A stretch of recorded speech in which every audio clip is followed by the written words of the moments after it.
If you've always struggled to maintain eyebrows, I'm going to show you a simple 3-point eyebrow mapping that'll take your eyebrow game to the next level. Whether you groom your own brows or just want to maintain your brows between your salon visits, this is going to really help.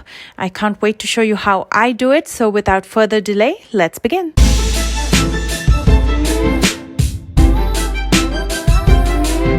First, you'll need something to mark the 3-point. I'm using a brow pencil here. This is precisely my brow from Benefit. You can also use an eye pencil, a marker, what have you, something that you can erase easily later. This is how my eyebrows are looking right now because I groom them regularly, but I let it grow out for the past couple weeks to demo it in this tutorial.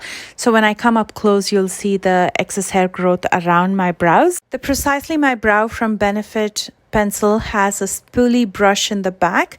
So I'm going to first use it to brush my brow hair downwards. If you don't have a spoolie, you can also use a regular hairbrush or a comb. That'll help to clearly see and mark on the upper side of the brows. For the first point, I'm going to glide the pencil against my nostril. So it's going to be sticking to my nostril. So I'm going to glide it upwards and align it to the inner corner of my eye.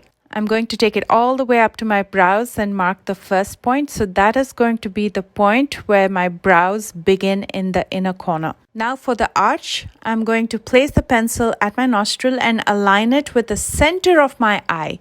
And I'm going to mark the point where my arch would be. And for the third point, again, placing the pencil at my nostril, I'm going to glide it to the outer corner of my eye, leading all the way up to the brow. And that is where my eyebrow will end.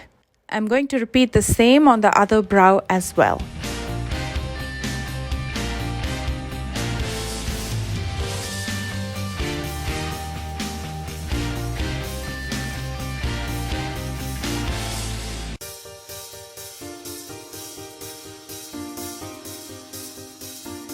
All I'm going to do now is join the 3 points, and I'm going in the direction of my natural brow hair. Next, I'm going to be using these tweezers that I've used for my life. These are my mother's and they're over 40 years old and I still use them. I'm going to link something very similar in the description box below, so do check that out. I'm going to start plucking the brow hair and I'm going to go up to the border that I just drew over my brows. I love these tweezers because you get a good grip and you can pluck every single hair even if it's really fine. I'm also going to pluck between my brows, again keeping everything within the borders. If it's your first time doing it or if you're extremely sensitive to pain, let me tell you it doesn't pain at all, but if you're extremely sensitive to pain, I would advise you to ice that part before you start plucking, and after you pluck, ice it again so it calms it down. Next, using the spoolie, I'm going to brush my brow hair upwards. And I'm going to again mark below my brows, going in the direction of my brows. We've already mapped out the inner outer corners as well as the arch. So this is going to be super simple. And then I'm going to be tweezing all the brow hair below my brows.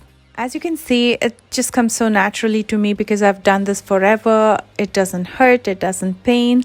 My eyes don't water, so it's just super simple. Once you get a hang of it, it becomes super easy. And if you do this on a regular basis and keep it groomed, you don't even have to pluck that much hair. As in when you see some extra hair growing, you can pluck it out. And your brows will always look groomed.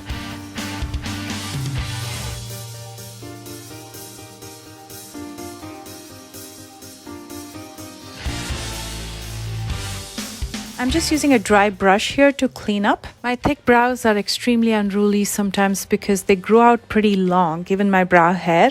So I use the spoolie again to brush my brow hair upwards, and using a small pair of scissors, I just cut just the excess hair that comes out of my brows that I cannot really tame. If your brows don't grow out that much, you don't have to do this. I just cut just a little bit because if you cut too much, then they leave gaps between your brows, so you don't want to cut too much either, just a little extra.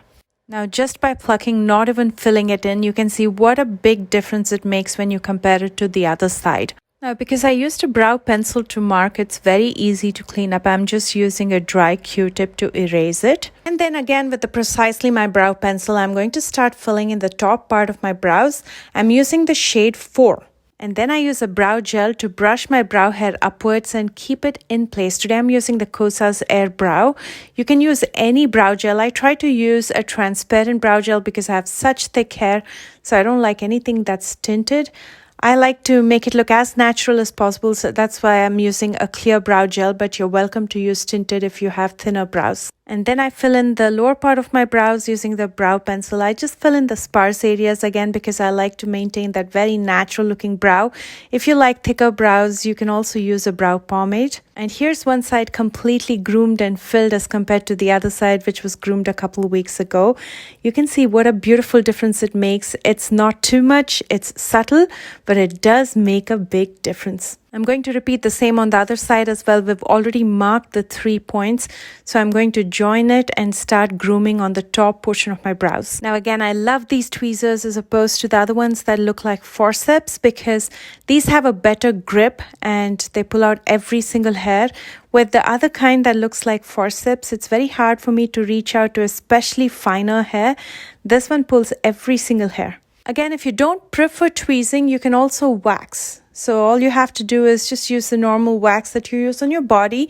Just use it in small portions on top of your brows first and then pull the hair out, and then you can brush your brow hair upwards. Instead of tweezing, you can wax again. For the brows specifically, I prefer tweezing to waxing because you have more control. Sometimes if you don't apply the wax properly and if it bleeds and if it gets on the hair that you didn't mean to pull out, you'll end up pulling it out and you'll have to wait till the hair grows back, which will be a couple weeks or a month sometimes. So tweezers definitely give you more control. Also, again, if you're just starting out, make sure to ice all around your brows. That'll help with a little bit of numbing so it's easier to pull out the hair.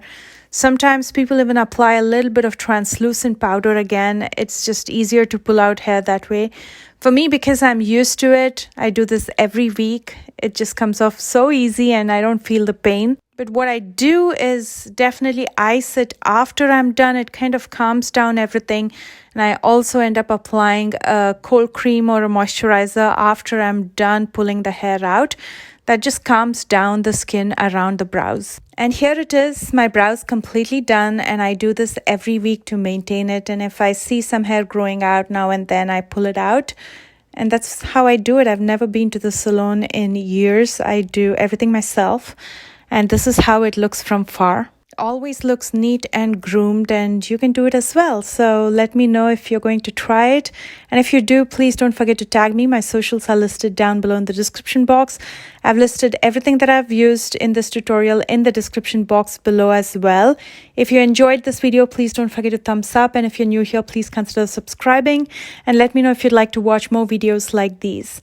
I love you guys so much, and I will see you soon with a brand new one. Bye guys.